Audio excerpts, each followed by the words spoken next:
დღეს კომაგების ჩემპიონთა ლიგური ეპიზოდი გვაქვს. მიხეილ მესხზე ვიმყოფებით, სადაც რამდენიმე წუთში იბერია ფლორას დაუპირისპირდება. შეგახსენებთ, რომ ამ გუნდების პირველი შეხვედრა 3-2 დამთავრდა.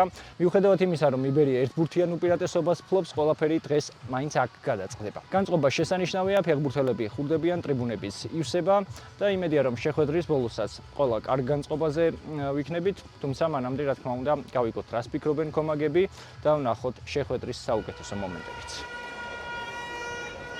პირველ რიგში მოსაგებათა ვარ მოსული, რომ უყუროთ ჩვენი ქვეყნის ჩემპიონი გუნდის გამარჯვებას.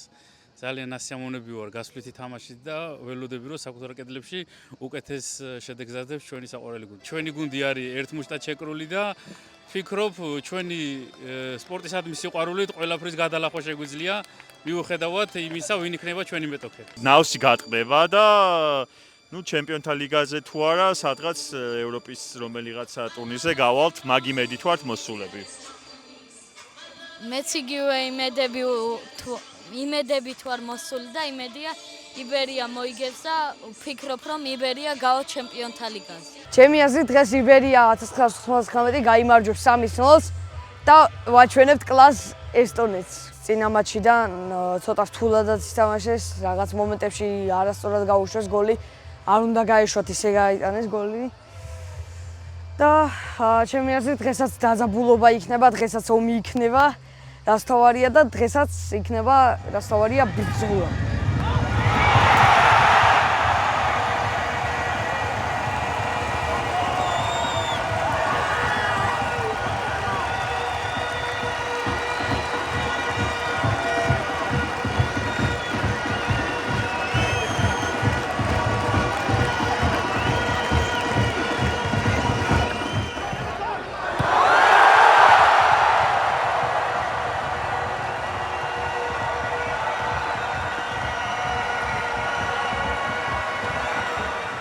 ჩემი აზრით ძალიან კარგად ითამაშეს რა. მე პრინციპში ველოდი კიდევაც, რომ ძალიან კარგად ითამაშებენ სახში, იმიტომ რომ გასვლაზე თამაში არის ხო ძალიან მომეწონა. ის მეორე გოლი რაც გავიტანეს, რეალურად ეგ ფეხბურთელი ალბათ კარიერის გოლი იყო, ეგრე მგონია რა. ხო და რა ვიცი, მე ვფიქრობ, რომ კიდე გავიტანთ და ცოტას თუ შემოგვიტევს ფლორა, უფრო კარგი იქნება და უფრო საინტერესო თამაში იქნება და დღეს დარწმუნებული ვარ გავალთ და დადებითად შევაფასებ ყველას თამაშს, ყველა ფეხბურთელსაც და ვნახოთ სლოვანთანაც თუ ეგრე ითამაშეს, იმედი მაქვს ალბათ 80%-ით რომ გავალთ ბოდიში ფლორასთან კი არა, სლოვანთანაც გონია რომ გავალთ.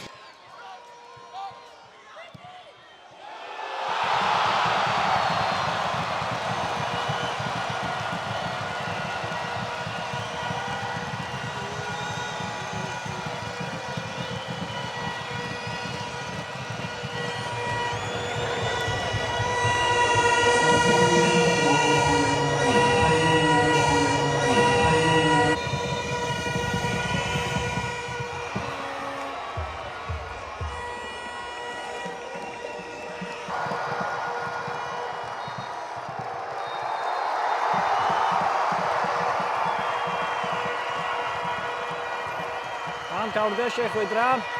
მიუხედავად იმისა, რომ სანერვიულო ბოლო წუთები იყო, რადგან ფლორამ შეძლო ანგარიშის გათანაბრება, იბერია მაინც შემდეგ ეტაპზეა და წინ ბრატისლავის სლოვანი გველოდება. ახლა წავიდეთ და გავიგოთ, რა სიტყვიან გამარჯვებული გუნდის წარმომადგენლები.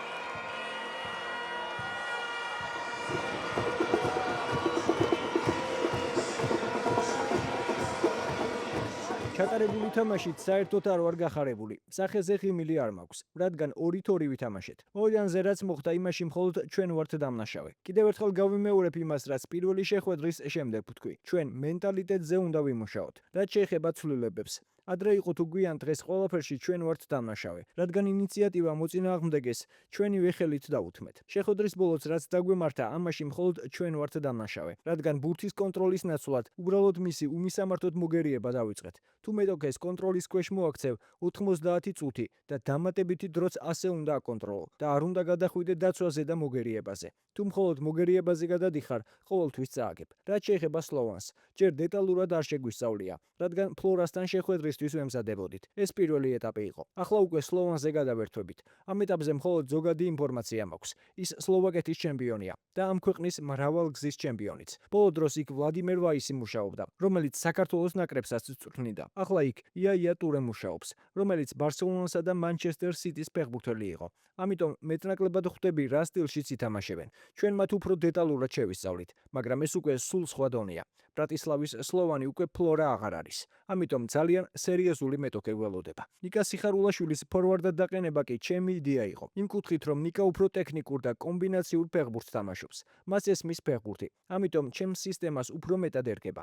გუნდში მეტი მოაზროვნე და ტექნიკური ფეხბურთელი გჭირდება. ამიტომ დღეს მან ითამაშა და კარგი გოლიც გაიტანა. ანდრია ბართიშვილმა კი ტრავმა 2 დღით ადრე მიიღო. კოჭი დაიზიანა და დღევანდელი შეხვედრისთვის 100%-ით მზად არისო. მისი გამოჯანმრთელების დინამიკა კარგია, ასე რომ ვიმედოვნებ უახლოეს მომავალში საწვრთნელ პროცესს დაუბრუნდება და სლოვანთან შეხვედრისთვის მზად იქნება. თამაშად შეეხება, ეს პრობლემა რაც არის მეორე ტაიმში ცოტა ჩავარდნა, აშკარად გამოჩნდა და აშკარად სამუშაო გვაქვს ამაზე. მაგრამ დღეს დამტკიცდა ჩემი აზრით, რომ ფეხბურთში არ არსებობს ისეთი გუნდი, ვისაც ესე შეიძლება რომ ჩამოწერო და თუნდაც მოგებულ თამაშის მერე ესე მარტივად გახვიდე და მოუგე, იმიტომ რომ ვითარდება აბსოლუტურად ყველა ქვეყანა და ყველა ქვეყანას აქვს პრეტენზია ფეხბურთის თამაშზე. არ იყო დღესაც მარტივი თამაში, მაგრამ ჩვენ რაც დაუშვით შეცდომები ამაზე აუცილებლად ვიმუშავებთ და ვეცდებით, რომ შემდეგი ეტაპისთვის იგივე არ განმეორდეს. იბერია ყოველ წელს ვითარდება და 7 წლის წინაც ჩვენ დავძლიეთ ეს ეტაპი, მართალია მაშინაც არ გაგვიმართლა მაშინ. არათან მოხდა ისეთი რაღაც არ უნდა მოხდარიყო. მე ვფიქრობ, რომ წელს უფრო მეტი შანსი გვაქვს იქიდან გამომდინარე, რომ კონფერენს ლიგა არის დამატებული ფეხბურთში და ვთვლი, რომ არანაკლები გუნდი ყავს წელს, რაც მაშინ იყო. ასე რომ ვეცდებით, რომ ჯგუფში შევიდეთ რამენაირად და ყველაფერს გავაკეთებთ ამისთვის. სლოვანი, რა თქმა უნდა, ძალიან დიდი გუნდი არის და ბევრად უკეთესი იქნება ალბათ ამ გუნდზე.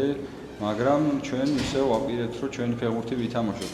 ხა ტაქტიკურ ცვლილებებზე მე ვერ ვისაუბრებ ნამდვილად, მაგრამ ჩვენი ფეხბურთი რაც არის და მე რასაც უყურებ, სავარაუდოდ იგივეს გავაგრძელებ, ეს არის მაღალი პრესინგი და ბურთის კონტროლი და მაქსიმალურად ვეცდებით, რომ სლოვანთანაც იგივენაირად ვითამაშოთ და გადავახოთ ეს ეტაპი. შეგახსენებთ, რომ ჩემპიონთა ლიგის მეორე საკვალიფიკაციო ეტაპზე ქართული კლუბი 7 წლიანი პაუზის შემდეგ პირველად გავიდა. ბოლოს ეს 2019-20 წლების სეზონში სწორედ იბერიამ გააკეთა. იმ განსხვავებით, რომ მაშინ კლუბს საბურთალო ერქვა. საბურთალომ პირველ საკვალიფიკაციო ეტაპზე ტირასპოლის შერიფი დაამარცხა, რის შემდეგაც ზაგრების დინამოსთან წააგო. ახლა კი იბერიას მეტოქე ბრატისლავის სლოვანია, რომელსაც ახალი მთავარი მწვრთნელი ყავს, იაია ტურე. ამ გუნდების პირველი შეხვედრა 21 ივლისს თბილისში გაიმართება და ჩვენი მხარდაჭერა კვლავ მნიშვნელოვანია. რას ფიქრობთ, რა შედეგით დამთავრდება იბერიას საშინაო შეხვედრა? დაწერეთ თქვენი აზრი კომენტარებში. და რა თქმა უნდა, თუ დაგავიწყდათ, დაალაიქეთ ვიდეო და გამოიწერეთ არხი, რომ არ გამოგჩეთ შემდგომი საინტერესო სიუჟეტები.